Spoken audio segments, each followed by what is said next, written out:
McIver.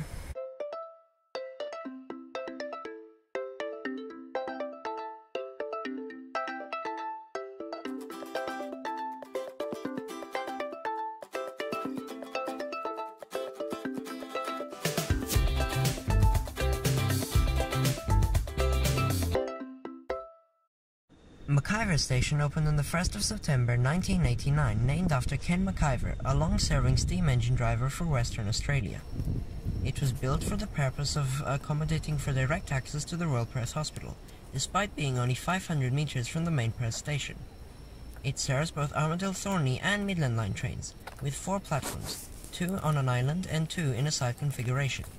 It is one of only 2 stations in the network that is not Perth or Elizabeth Quay to serve multiple lines, and is also in the Smart Rider Free Transit Zone, located between Moore Street and Nash Street, just to the east of Perth.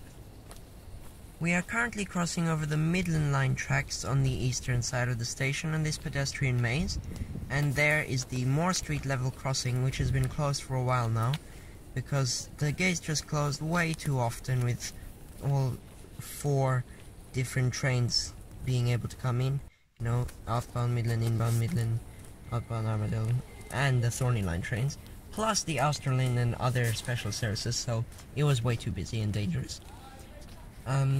And then over here on the other side of the station, there's this little courtyard with these LGBTQ painted benches, toilet, and drink fountain, but that's not Transperth property.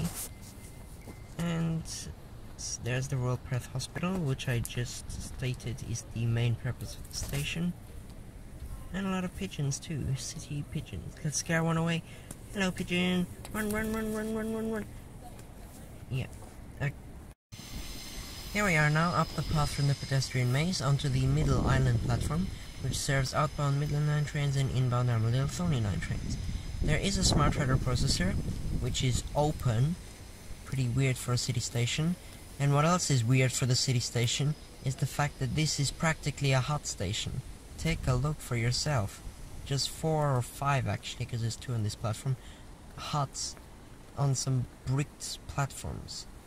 Totally not what you would expect for a train station super close to the city centre.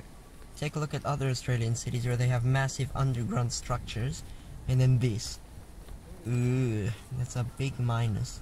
But what's good is that it has screen displays.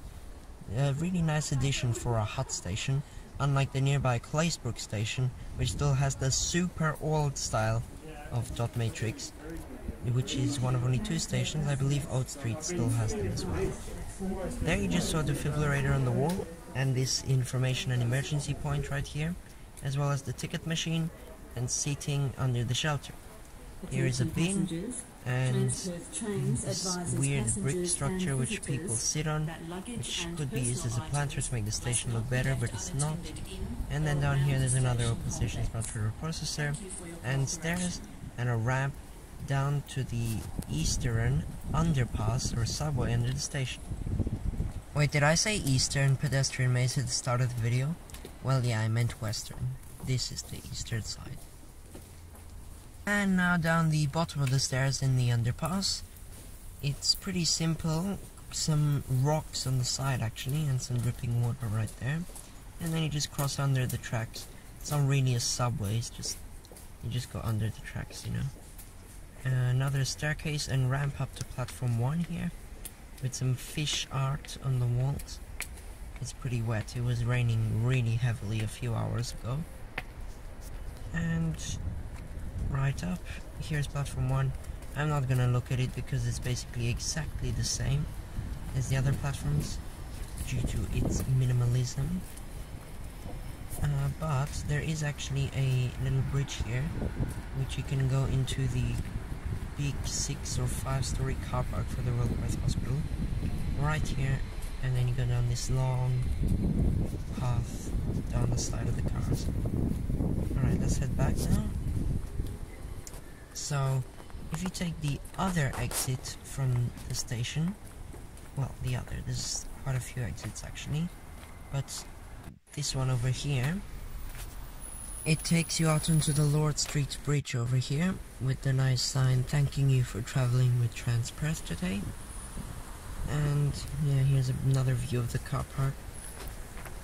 There's a little path which goes under the bridge, or you can go straight out and walk to anywhere you want. You can go to Claysbrook, or you can go down to Wellington Street, Plain Street, yeah, whatever you want.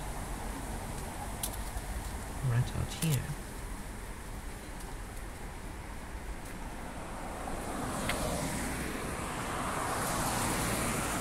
Oh, and also over here by this sign, which is actually painted green because they don't know which color to make it since multiple lines serve the station, there's actually a sign pointing you to Wellington Street, which is where the train replacement bus stops are.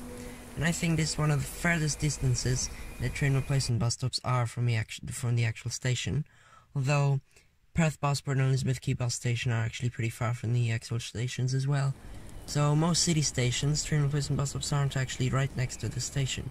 I mean, it's quite weird having a train replacement bus driving around the city. You just catch the cat or whatever, you know? Why would you go on the train replacement bus? And here, while this not-in-service train pulls through the station, I am going to have to give it a rating of 2 stars. Because it's a city station with huts and not many facilities. It's even got a pedestrian maze. Terrible. It's got an underpass and quite a few shelters, so it's not the bare minimum, but way too minimalistic.